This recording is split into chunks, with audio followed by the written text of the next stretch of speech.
우리가 처음에 낯선 사람을 만나게 되면 뭔가 어색하잖아요. 그래서 이 어색함을 풀기 위해서 대화를 시도하는데 보통 뭘 묻습니까? 보통 일반적으로 이제 호구 조사를 들어가죠. 그렇죠? 고향이 어디냐, 또 뭐 고향이 만약에 같은 고향이라고 하면 너 누구 아느냐, 그런 거 계속 묻습니다. 그래서 만약에 중간에 아는 사람 나오면 야 반갑다 하면서 더 뭔가 친해진 듯한 느낌이 들죠. 왜 유독 그런데 외국에 가면 서로 모르는 사람끼리 만나서 낯선 사람이 대화할 때 호구조사를 안 하는데 유독 우리나라 사람들은 이 호구조사를 합니다. 그게 때로는 외국인들 모습에는 굉장히 불쾌하고 무례하게 느껴지기도 하죠. 근데 왜 우리는 유독 그렇게 호구조사를 할까? 가만히 보니까 우리나라는 땅덩이가 좁기 때문에 몇 다리만 건너면 아는 사람이 나오게 되어 있어요. 그렇죠? 그러다 보니까 그 연결고리를 가지고 결국엔 낯선 사람과 내가 그런 대화를 하면서 하고자 하는 것은 뭐냐 하면 서로 친한 관계를 만들어가고 소속감을 만들고자 하는 그런 의도가 우리 안에 모르게 깔려 있는 겁니다. 그러니까 쉽게 말해서 한 편이 되고 싶은 겁니다. 한 소속감을 가지고 싶어 하는 거죠. 여러분, 그래서 우리 사회 가운데 편을 만드는 것이 굉장히 익숙합니다. 그래서 때로는 이게 부정적으로 나타나면 편가르기라는 그런 습성으로 나타나기도 하죠. 근데 우리는 사실은 살아가면서 흔히 끼리끼리라고 얘기하죠. 사람들 안에 우리도 모르게 계속해서 편을 만들어 갑니다. 근데 그게 오늘 말씀드리는 것은 그것이 뭐 좋다 나쁘다 그런 걸 말씀드리는 게 아니죠. 물론 장점과 단점이 함께 공존합니다. 편을 만들면 내가 그 안에 소속되면 내가 안정감을 누리는 그런 장점이 있는 것이고 또 편을 만들게 되면 서로 편가르기를 하면서 그 안에서 서로 갈등이 만들어지기도 하죠. 왜 우리는 자꾸만 편을 만들까? 왜 우리는 그 편을 만들어서 그 편 안에 들어가서 우리는 소속감을 가져야 하는가? 사실은 우리는 어디든지 소속감을 가져야만 우리는 우리의 마음이 안정된다고 생각합니다. 즉, 그 반대로 우리가 어딘가에 소속되지 못했을 때 어딘가로부터 내가 박탈당했을 때 우리에게는 가장 큰 고통이 찾아옵니다. 그 고통이 뭐냐면 바로 외로움이라는 고통입니다. 그래서 인간은 사회적인 존재이기 때문에 외로움을 가장 큰 고통으로 여기죠. 그래서 이 외로움이라는 것은 어떤 감정이냐면 버려졌다는 감정입니다.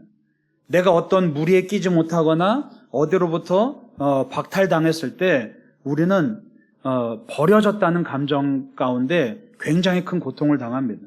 그래서 사람이 살면서 가장 외로움을 느끼는 순간이 언제냐 하면 특히 병원에서 혼자 검사 결과를 기다릴 때가 가장 외로운 순간이라고 말해요. 물론 가족들이 밖에서 기다리고는 있지만 혼자서 그 검사대 위에 누워 있을 때 그때가 인간이 느끼는 가장 큰 외로움이라고 흔히들 말합니다. 또 우리가 몸이 아프거나 할 때 어떤 마음이 듭니까? 몸이 아픈 것 자체가 힘들기보다는 그 몸이 아픔을 통해서 느끼는 감정들이 우리를 힘들게 하는데 그게 뭐냐면 결국엔 나 혼자라는 그 외로움이 우리를 힘들게 하죠. 물론 옆에서 간병하는 사람들, 돕는 사람들도 있지만 가족들이 함께 하지만 그럼에도 불구하고 결국엔 아픈 가운데는 내가 혼자 그것을 다 직면해야 된다는 두려움이나 외로움들이 우리를 힘들게 합니다. 그래서 우리의 그 외로움들이 그리움으로 이어집니다. 그래서 뭔가를 그리워합니다. 그래서 우리가 외롭게 되면 뭔가를 그리워하죠. 어떤 사람을 그리워하기도 하고 또 세상의 어떤 다른 것들을 그리워하기도 합니다. 그러다 보면 우리가 그것에 의지하게 되죠. 그러다 보니까 당장 눈앞에 보이는 뭔가를 의지하려고 하다 보니까 우리가 때로는 보이지 않는 하나님이 우선이 아니라 차선으로 밀릴 때가 참 많이 있습니다. 여러분, 중요한 것은 내가 의지할 만한 대상을 찾기 이전에 나의 고통과 외로움을 해결할 대상을 우리가 찾아야 된다는 사실입니다. 여러분, 하나님께서 우리를 그리워하십니다. 하나님은 우리의 그 외로움을 그냥 두지 않으시는 분이죠. 그래서 그 우리의 외로움을 해결하시기 위해서, 우리와 함께 하시기 위해서 이 땅에 오셨습니다. 그리고 우리를 위해 죽으셨습니다. 예수님께서 우리를 위해서 죽으신 이유가 뭡니까? 복잡한 게 아닙니다. 우리와 함께 하시기 위해서입니다. 예수님께서 우리를 구원하셨습니다. 우리가 구원받았습니다. 구원의 이유가 뭡니까? 구원의 뜻이 뭡니까? 그냥 내가 생명이 새롭게 살아나고 그런 차원보다도 구원을 받았다는 참뜻은 나와 하나님이 함께 한다는 그런 뜻입니다. 함께 있다는 거죠. 구원받기 전에는 하나님과 내가 동떨어져서 살았다면 바로 그것이 지옥이었고, 우리가 구원을 받았다는 것은, 이 십자가의 은혜로 구원을 받았다는 뜻은 바로 내가 하나님과 떨어졌다가 이 십자가의 은혜를 통해서 하나님과 함께 거하게 되는 것, 그게 바로 구원인 겁니다. 여러분, 영생이란 게 뭡니까? 영생하면 우리가 천국 가서 시간적인 제약 없이 영원히 살 수 있다. 이거를 영생이라고 하는데, 영생의 원래 뜻은 뭐냐 하면 하나님과 하나가 된다는 것이 영생의 원래 뜻입니다. 그러니까 여러분, 우리의 신앙의 목적이 죽지 않고 영원히 산다, 여기서 그치면 영생의 의미를 우리가 모르는 겁니다.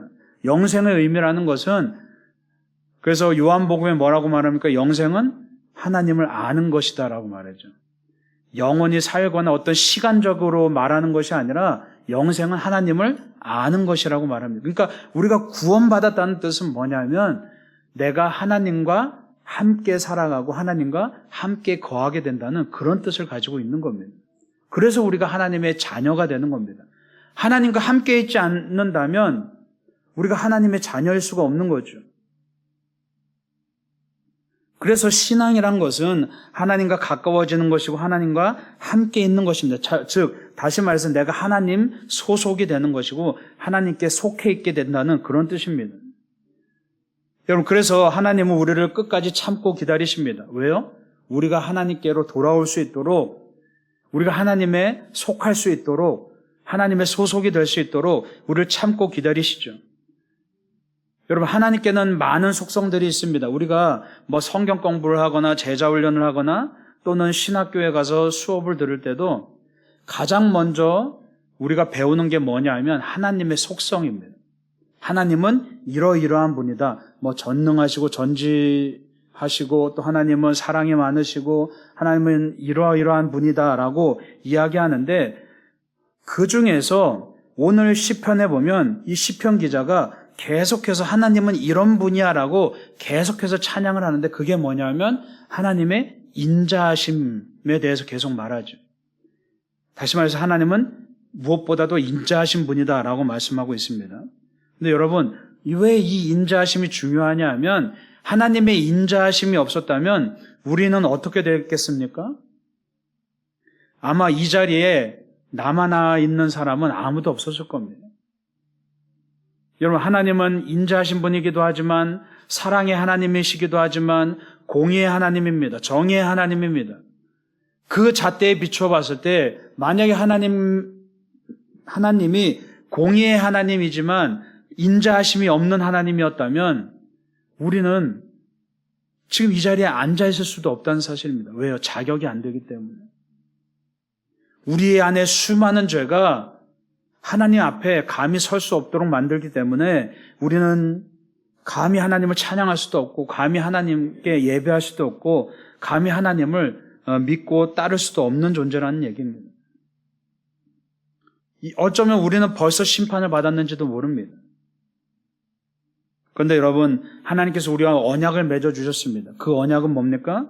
순종하면 복을 얻고 불순종하면 심판을 받는다는 그 언약이죠. 하나님께서 약속을 지키셨습니다. 약속을 정하시고 영원히 이 약속을 지키시겠다고 말씀하십니다. 그런데 그 약속을 누가 자꾸만 깹니까? 하나님은 한 번도 이 약속을 깬 적 없는데 자꾸만 우리가 그 약속을 깨죠.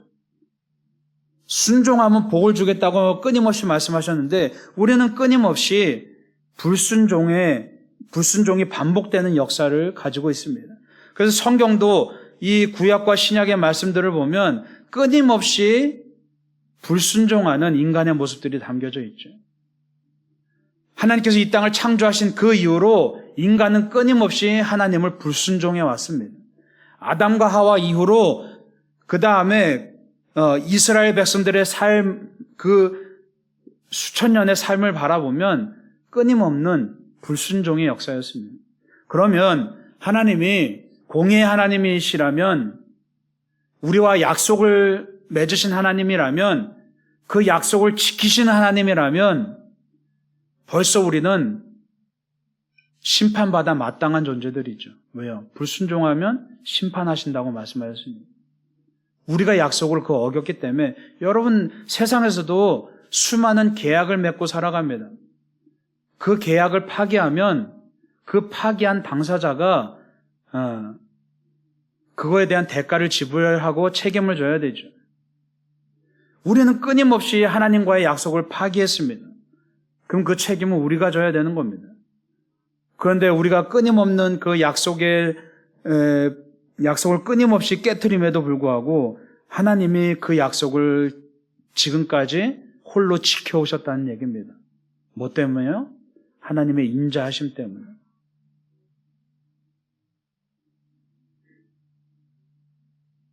그래서 성경을 통해서 우리가 깨닫는 것은 뭡니까? 우리는 끊임없이 하나님과의 약속을 깨트리고 하나님은 끊임없이 그 약속을 지키시려고 애쓰시는 그 모든 애처로움이 성경 안에 담겨져 있죠. 그래서 주님은 태초부터 지금까지 우리를 참아오시고 기다리고 계십니다. 왜요? 인자하심 때문입니다.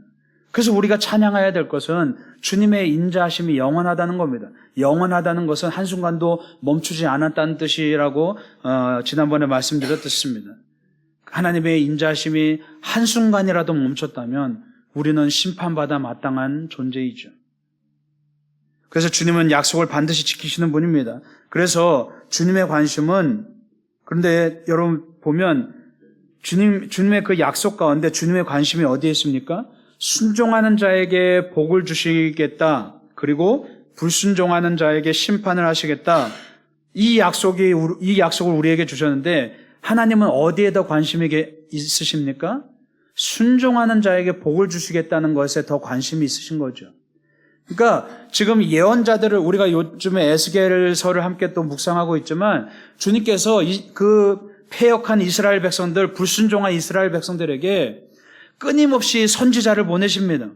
그래서 대부분 선지자들이 언제 활동했습니까? 이스라엘 백성들이 멸망하기 이전, 한참 그 타락했을 때 후반부에 선지자들의 활동이 계속해서 이어집니다. 이 사람을 보내서도 안 되면 저 사람을 보내고 또 안 되면 또 보내고 또 보내고 또 보내고 그 선지자들이 하는 이야기가 뭡니까? 하나같이 너희들 불순종하면 심판받을 거야. 끊임없이 얘기하죠. 그러면 이미 이스라엘 백성들은 하나님과 언약을 맺은 백성들입니다. 그 언약에 대해서 다 알고 있습니다. 아주 심플하기 때문에 그 계약을 누구나 다 알고 있습니다. 순종하면 복이고 불순종하면 심판이다.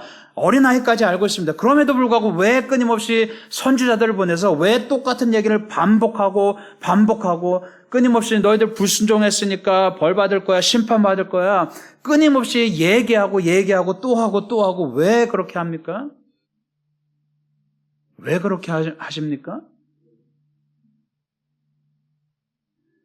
주님의 그 언약의 포커스는 바로 순종하는 자에게 복을 주시겠다는 것이고, 바로 어떤 사람이 순종하는 자냐 하면 지금이라도 주님 앞에 돌아와서 의지하는 자에게 복을 주시겠다고 그렇게 말씀하시는 겁니다.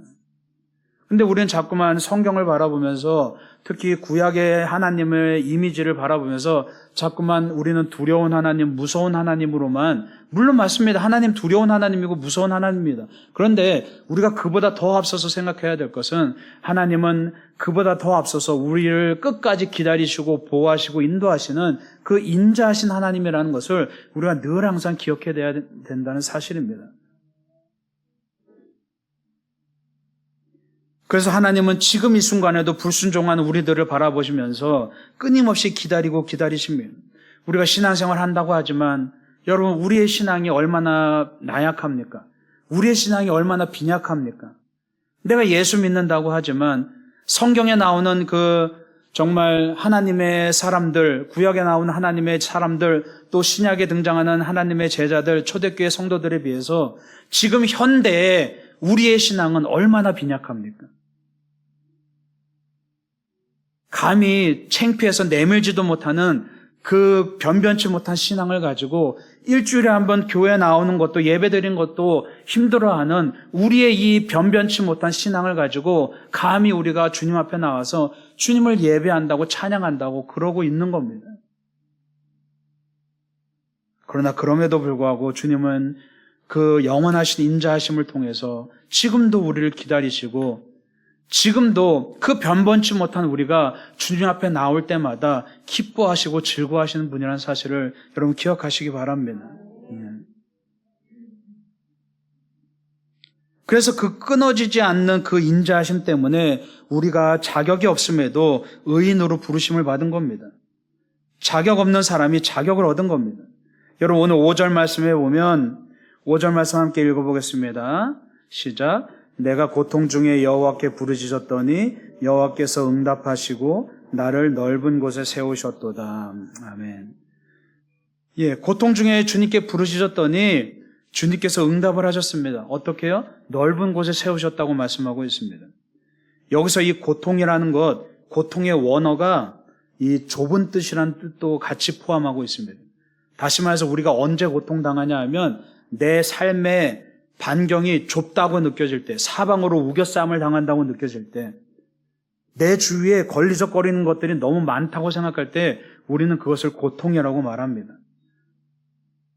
그런데 주님께서 우리에게 응답하셔서 넓은 곳에 세우셨다고 말씀하고 있죠. 넓은 곳이란 것은 단순히 고통이 끝났다는 것을 말하는 것이 아니라 하나님께서 친히 그 사람이 설 자리를 만들어 세우셨다는 뜻입니다. 걸거침 없이, 걸리적거리는 것 없이, 우리가 좁은 곳에 있으면 어떻습니까? 내 시야가 제한되고 내 시야가 쪼그라듭니다. 그럼 우리가 다른 것을 바라보지 못하고 내 고통에만 집중하게 되죠. 그런데 우리가 거기서부터 벗어나면 넓은 걸 바라보게 됩니다.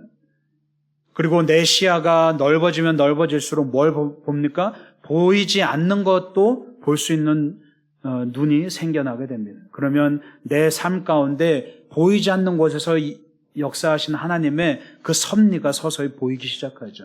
여러분, 내 삶만 바라보는 사람과 내 삶 뒤에 계신 하나님의 그 섭리를 바라보는 사람의 인생은 완전히 다릅니다. 내가 글을 읽을 때, 여러분 성경을 바라볼 때 성경을 그냥 문자 그대로 읽는 사람과 그 모든 문맥과 행간에 뒤에 있는 그 의미를 곱씹는 사람과의 차이는 완전히 천차만별입니다. 그냥 성경을 글자 그대로만, 그냥 문자 그대로만 읽는 사람은 성경에서 아무런 것도 발견할 수 없습니다.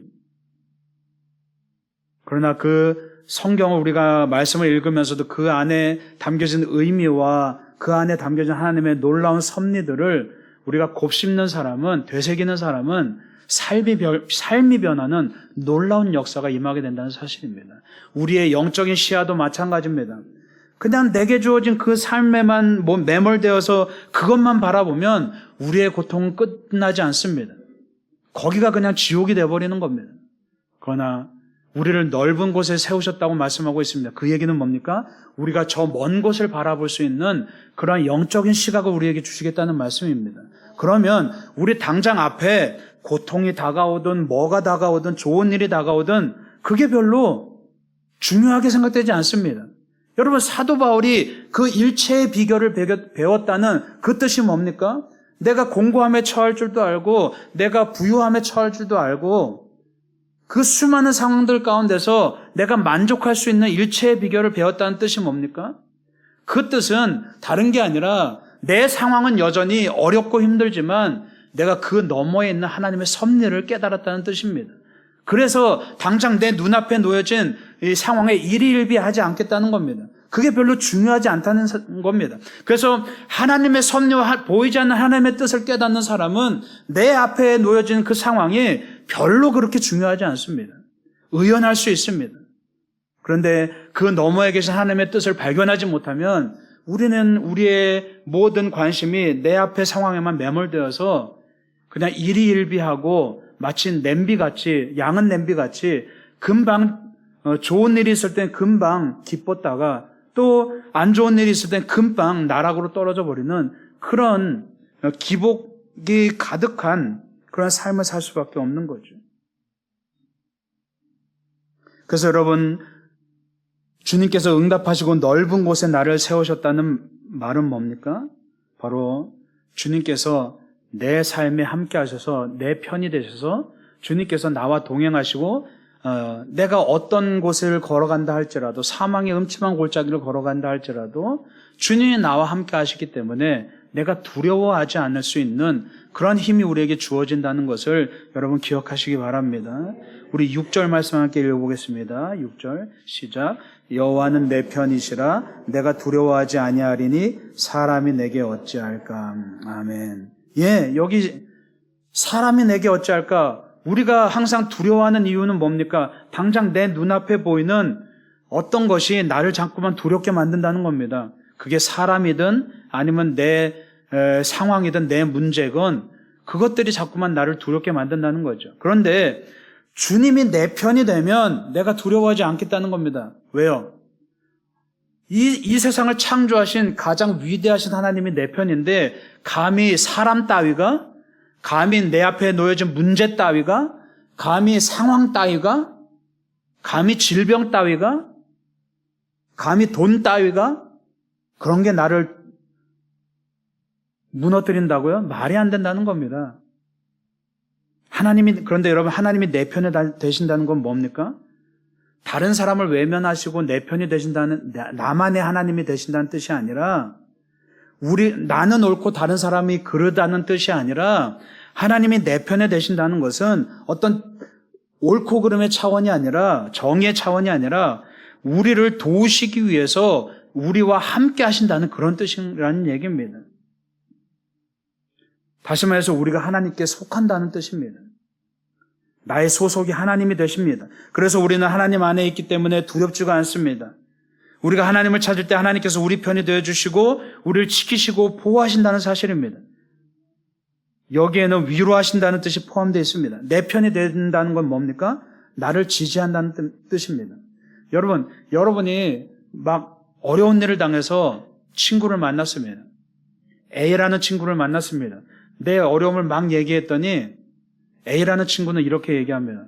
너 그렇게 어려움 당한 거, 너 그거 하나님이 벌 주셔서 그래. 너 가만히 보니까 너 신앙생활 열심히 하지도 않고 이러이러해서 하나님이 벌 줘서 그래. 너 그거 고쳐야 돼. 자, A라는 친구는 이렇게 얘기합니다. B라는 친구는 아무 말 않고 다 들어줍니다. 아, 맞아, 그래. 얼마나 힘들었니? 나도 그 아픔이 느껴진다.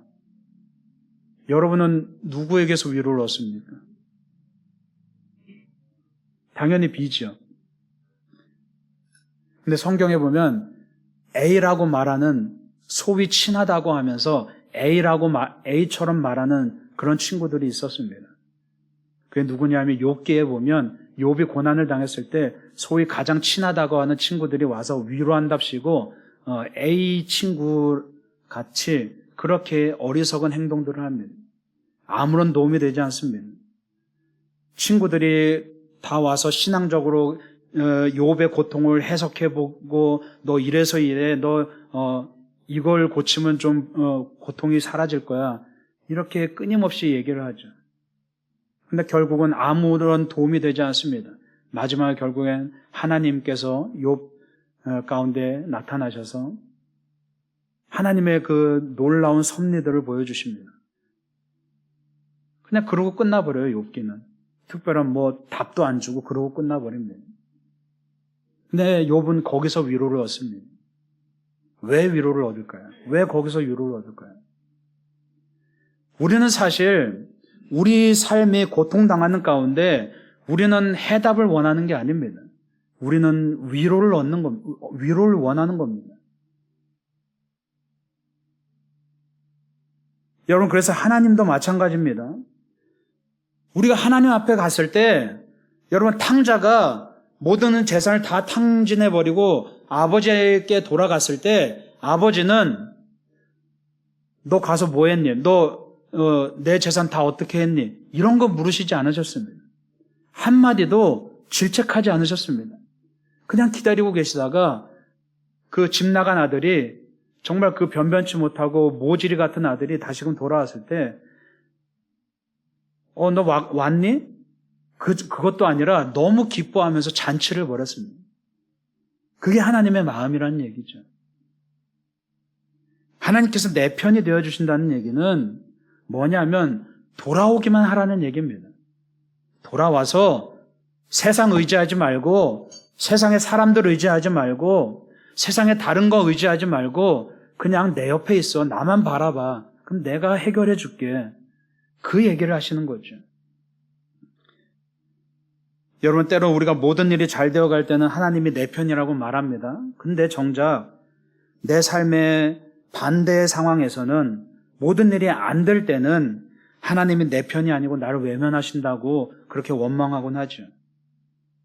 근데 여러분, 분명히 기억하시기 바랍니다.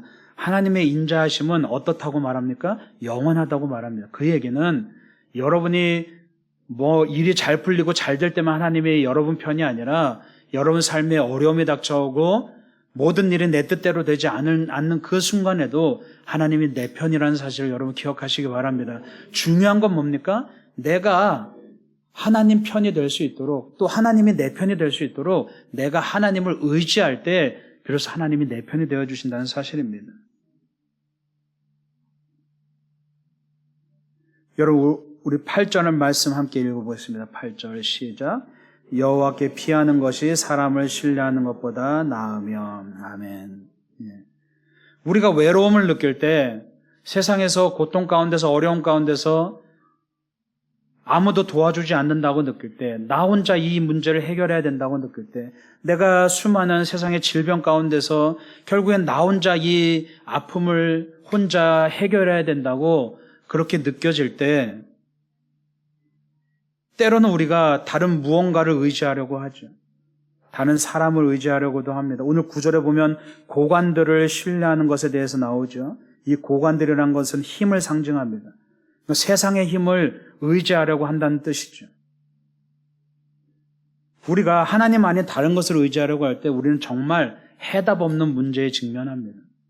여러분, 문제는 분명히 해답이 있어야 됩니다. 그런데 우리가 세상을 의지하게 되면 해답 없는 문제를 직면합니다.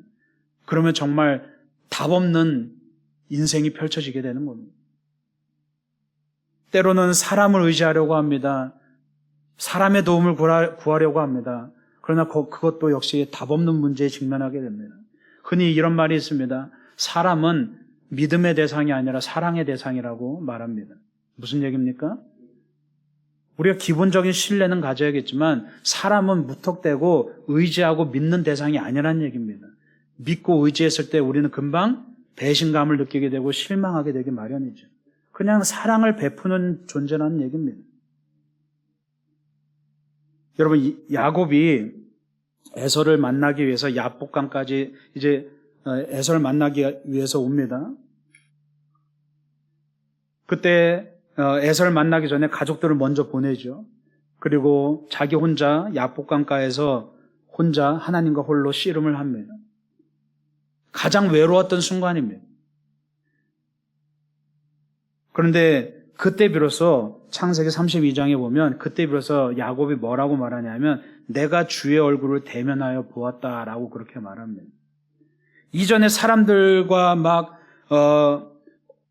둘러싸여서 살았을 때는 제대로 하나님을 깊이 만나지 못하다가 완전히 혼자 되었을 때 혼자 야복강가에 서서 하나님과 씨름하면서 바로 그 자리에서 하나님을 대면했다고 그렇게 말합니다. 여러분, 호세아서에서도 보면 그 광야가 어떤 심판의 자리가 아니라 하나님께서 위로하시는 자리라고 그렇게 표현을 하는 말씀이 있습니다. 때로는 내가 세상에서 의지할 곳을 찾지 못해서 외로움 가운데 놓여졌을 때 정말 세상에 나 혼자뿐이구나, 아무도 나를 도와줄 수 없구나 라고 그렇게 느껴질 때 바로 그 순간 우리는 어디로 피해야 됩니까? 하나님께 피해야 된다는 사실입니다. 하나님은 그래서 우리의 피난처가 되십니다. 우리의 편이 되어주십니다. 우리가 옳고 그래 옳아서 하나님이 우리의 편이 되어주시는 것이 아니라, 옳고 그름과 상관없이 우리가 뭘 잘해서 우리의 편이 되어주시는 것이 아니라 그냥 우리의 편이 되어주시겠다는 얘기입니다. 예. 왜요? 우리를 사랑하시기 때문이죠. 예. 그래서 하나님은 우리가 죽게 피하는 것을 가장 기뻐하시는 분인 것을 여러분 믿으시기 바랍니다. 그래서 우리가 여기서 예배 드리는 걸 일주일에 한 번 그나마 변변치 않은 신앙이 있지만 여기 나와서 하나님께 예배 드리는 것, 또 하나님께 찬양하는 것, 이게 바로 주님께 피하고 주님께 의지하는 겁니다. 그리고 하나님은 그걸 기쁘게 받아주시는 분이죠. 이거는 형식이 아닙니다. 이 예배는 형식이 아닙니다. 신뢰의 문제입니다. 내가 하나님을 얼마나 의지하고 믿고 따르느냐의 문제인 거죠. 그래서 사무엘상에 보면 그 순종이 제사보다 낫다고 말하죠. 그 뜻이 뭡니까? 하나님께 예배할 때 형식적인 예배, 그게 중요한 것이 아니라 하나님을 얼마나 순종하면서 믿고 따르느냐, 그 마음을 보시겠다는 얘기입니다. 여러분 삶에서도 마찬가지입니다. 여러분의 삶 가운데 비록 여러분들이 일주일에 한 번 여기 와서 예배 드리는 걸로 그친다고 하더라도 정말 중요한 것은 여러분의 삶에서 내 믿음을 어떻게 드러내느냐가 더 중요하다는 사실입니다. 어떻게 드러내겠습니까? 딴 게 아니라 그냥 신앙인처럼 그냥 거룩한 폼 잡고 살라는 얘기가 아니라 내 마음의 중심이 내 삶 가운데서도 하나님을 의지하고 모든 일상 가운데 하나님을 의지하고 하나님이 나의 피난처가 되셔서 그렇게 하나님을 바라보면서 살아가는 그 삶의 태도, 그것을 하나님이 보시고 그것을 기쁘게 받아주시겠다고 말씀하시는 거죠. 그러면 하나님이 내 편이 되어주시겠다는 겁니다. 그래서 온전히 주님 앞에 모든 것을 맡기는 그 마음으로 내 모든 권한을 내어드릴 때 주님께서 나와 동행하시고 주님께서 나의 외로움을 받아주시고 주님께서 나와 함께 하신다는 사실을 여러분 믿으시기 바랍니다. 여러분의 삶 가운데 꼭 이 예배 때만 주님을 찬양하겠다는 것이 아니라 여러분 삶 가운데, 일상 가운데 언제나 내가 외로움을 느낄 때 다른 것을 의지하지 않고 정말 하나님만을 바라보며, 우리가 분명히 기억하고 위안 얻을 것은 하나님께서 뭐라고 위로하십니까? 너는 내 편이야. 내가 네 편이 되어줄게 라고 끊임없이 말씀하십니다. 여러분 언제나 기억하실 것은 내 뒤에 하나님이 계시다는 것. 우리는 다 어린 다윗 같은 존재들입니다. 골리앗 앞에선 다윗 같은 존재들입니다. 세상에 나갔을 때 우리가 뭘 그렇게 자랑할 것도 없고, 우리가 뭐 그렇게 떳떳할 것도 없고, 뭐 그렇게 내세울 것도 없습니다. 그럼 세상의 모든 것들이 골리앗처럼 두렵게 보입니다. 그 순간 어떻게 이 상황을 바꿀 수 있습니까? 내 뒤에 하나님이 계시면, 하나님이 내 편이 되어주시면, 그러면 어린 다윗과 같이 용맹하게 골리앗 앞으로 나아갈 수가 있는 거죠. 여러분의 삶이, 여러분의 일상이 그렇게 정말 하나님이 내 편이 되어주신다는 것을 늘 기억하면서 그렇게 담대하고 또 그 안에서 위안을 얻고 또 그 안에서 주님과 동행하는 그런 여러분이 되시기를 간절히 축원합니다. 기도하겠습니다.